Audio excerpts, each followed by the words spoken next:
Good afternoon, ladies and gentlemen. We'll do a extended, a little bit more of a lesson on the G minor pentatonic. It doesn't matter what key. I just started on it the other day. I'll do a little more. This is practice for me. To sit down, I'm practicing trying to pass on and share some things that I know that might be helpful to some of you viewers out there. That's all I'm doing it for. There's no money in it. I do it because of the love of it, and whatever knowledge I have, I'd love to pass it on if it'll help somebody. So here we go. This is the 50 standard I posted, stuff about already. This is a $2,800 retail guitar. So for all you people out there, I'll get some comments. What the hell's the matter with you? That's what I'll get probably from some people. I'm going to be pulling these killer pickups out of the guitar tomorrow, probably. And the nice thing about it is if I don't like the sound of the ones I'm going to put in it, I can put them back in. 2 solder joints. Done. So I'm going to put these are Damasio's, which I already had. I've got several sets of awesome pickups already here that I've had in other guitars. The Epiphones I used to hot rod one here and there. And as I've been selling them, I unhot rodded them, put them back to stock. Damasio 59 PAF unpotted pickups. These are Damasio recreated the pickups that were in his original 59 to the best that he could. So because they're double cream and they're going to look so badass on this guitar, the two of them, I got the other one over there, so there'll be double cream on here. It's going to look the cat's ass. And they're made, like I said, unpotted like original PAFs. Single wire, braided, built just like the originals. So I'll put those in and we'll see how they sound. It's going to look super, super cool. And I'll still have these pickups.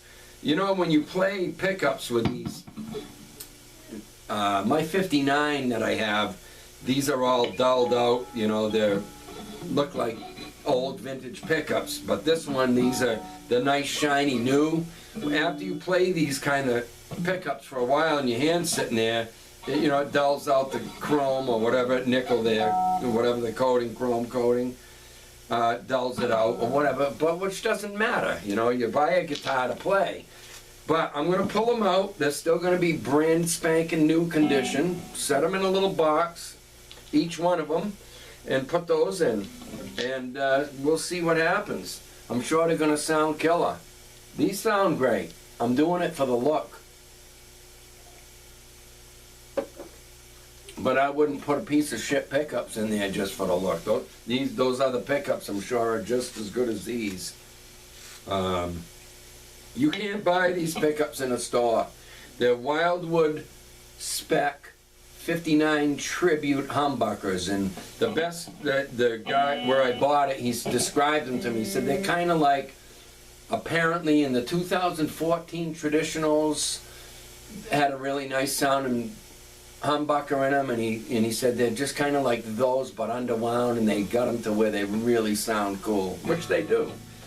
So whatever.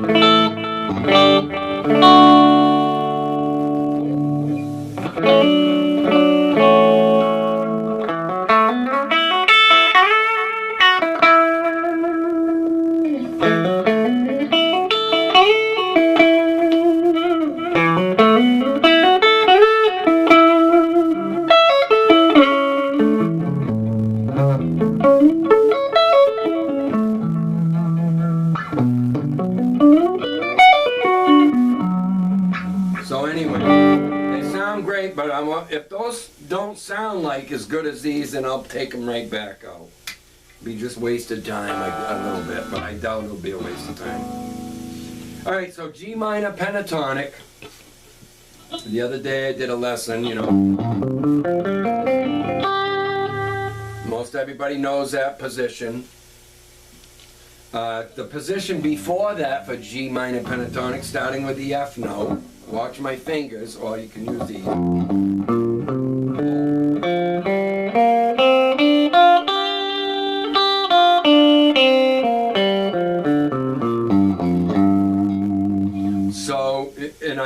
suggest this in my videos. You know, learn them all, play them all the way up the fretboard.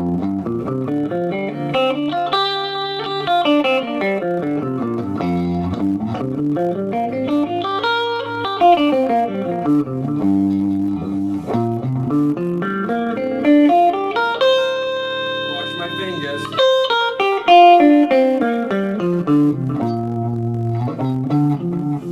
Yeah, let me think.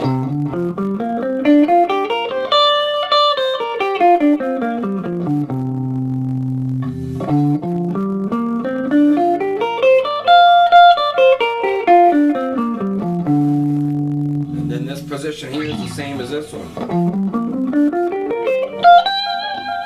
So what I do typically when I pick up the guitar and I decide to warm up or, you know, do them for exercises, once you get them positions down, you play them enough.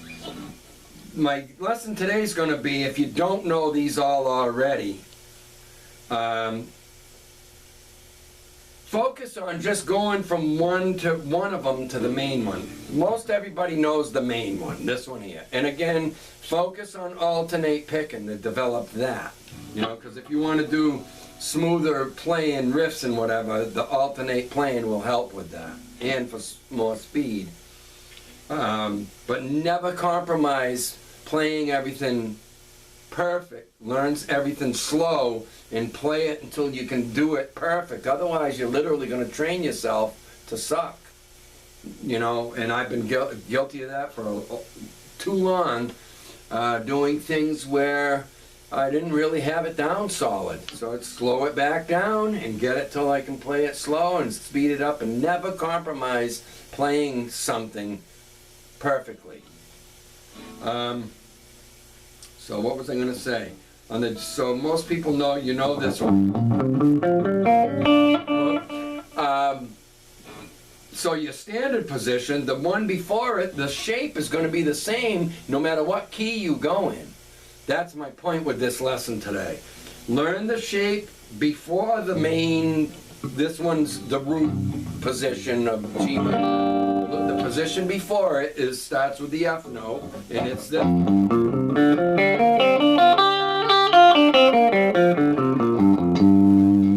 You know, and then learn the one after it. Well, yeah, I need to learn the one after.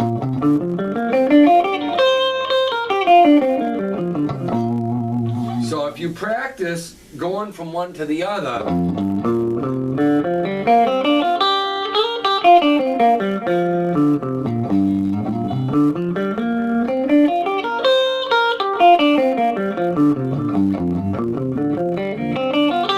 start out just going back and forth from one to the other. Maybe pick it up and focus on going from this one, and also be a, you know, take and play, go up a couple of 3 strings and go into, step into the other one like this.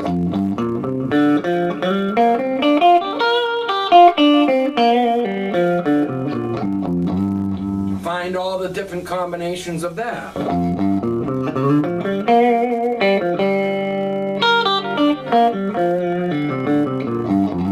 You know, just milk, I call it milking it. You know, sit and toy with there's all kinds of riffs in there. Endless, just going from that one to that one.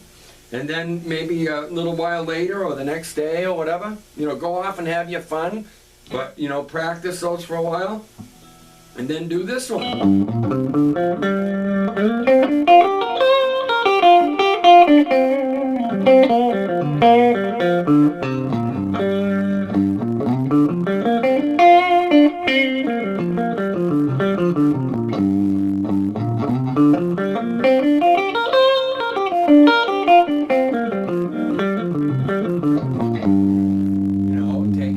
Time and go from that one to that one, but first you have to get it down going like this.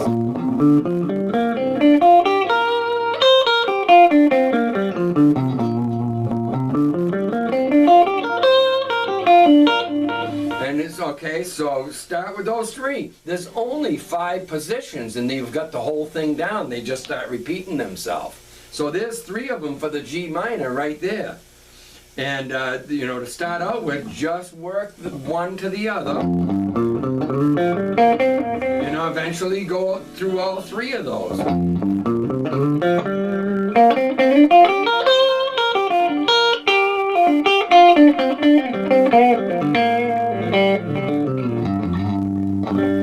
know, so that's how you can start building, and then you're not just stuck with that one place, and maybe the high one, maybe here.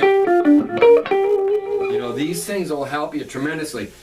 And then, so the next position up after those three, there's one, two, and then three.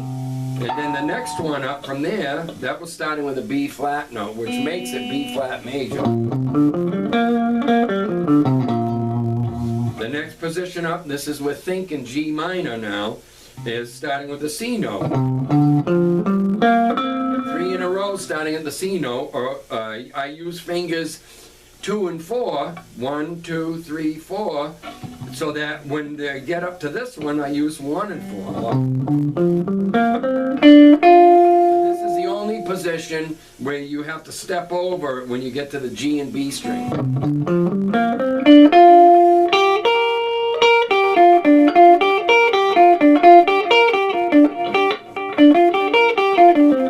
Now when I start soloing, I switch my fingers. This is to develop your fingers too.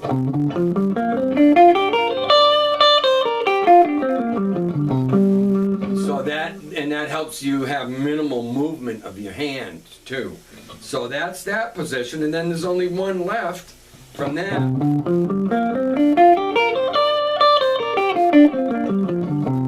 Starting with the D note. I think you can see my fingers clearly what I'm hitting.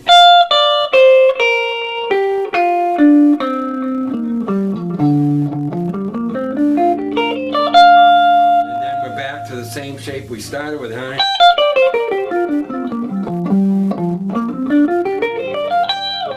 All right, and then eventually you get to where you can solo and just run any way you want. What do you want to hear? A higher note, or the root, or the 5, or the minor third, or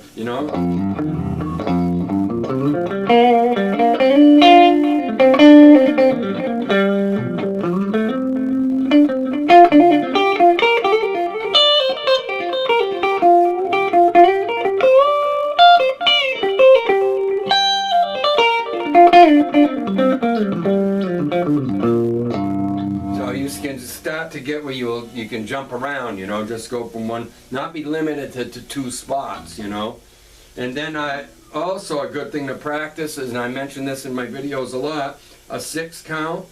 You know what, I'm going to skip the 6 count, the 5 count, and 4, which is, here's a 6 count.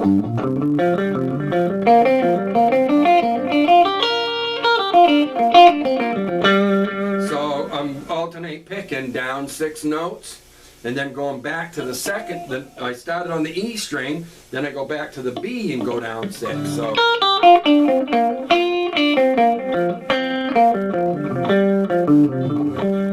And the same thing, ascending, descending, and ascending. Do the same thing. And get just as good at either one, so you're not one-sided, do it both ways. Then the 5 count, there's 2 different 5 counts, and do it in all the positions. The 5 count that you go, I call it string to string, you go 1, 2, 3, 4, and then you start on the A string and you go up 5 notes, staying in the G minor. Not A note, A string. And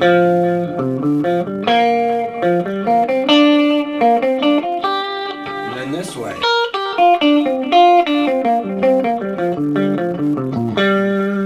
And the other 5 count is going up that and going back to the second note that you played. 1, this is the second note that I played. So I'm going to start here. Then here. Then here.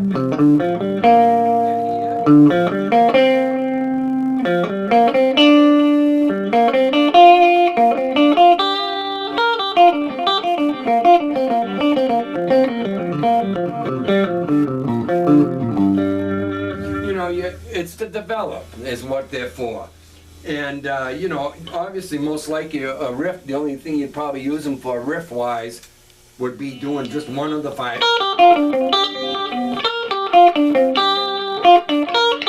Now you might do something like that.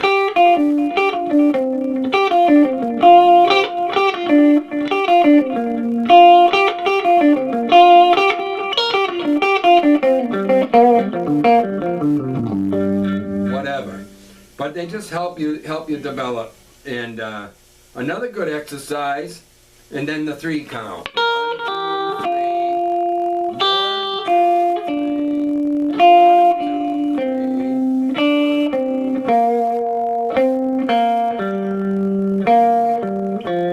And so if you speed it up and keep it flowing, it sounds like.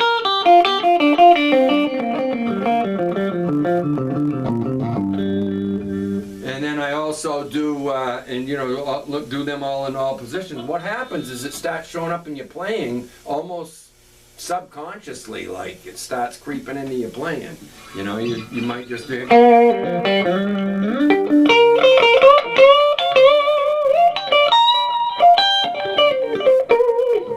So I also do a pull-off thing. And I pick just in one direction with that. You can alternate it, but you know, you got time to just.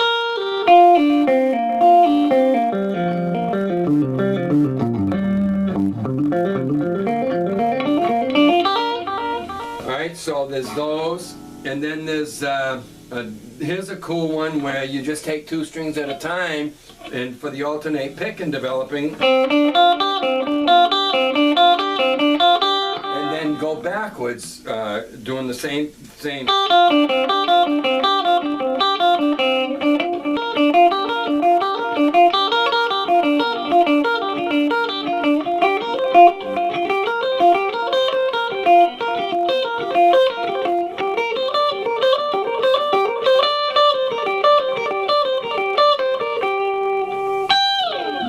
So probably, I don't know what the camera's at now, but these are just little things you can do to add to your repertoire or help give you physical ability to execute. And just by doing them, you're going to hear cool things in there, and you're going to create more pieces just in the process of doing those exercises.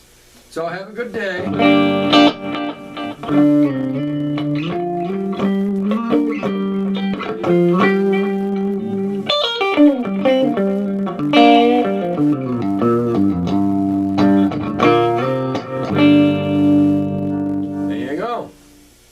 Have a good day, folks. Hope it helps somebody.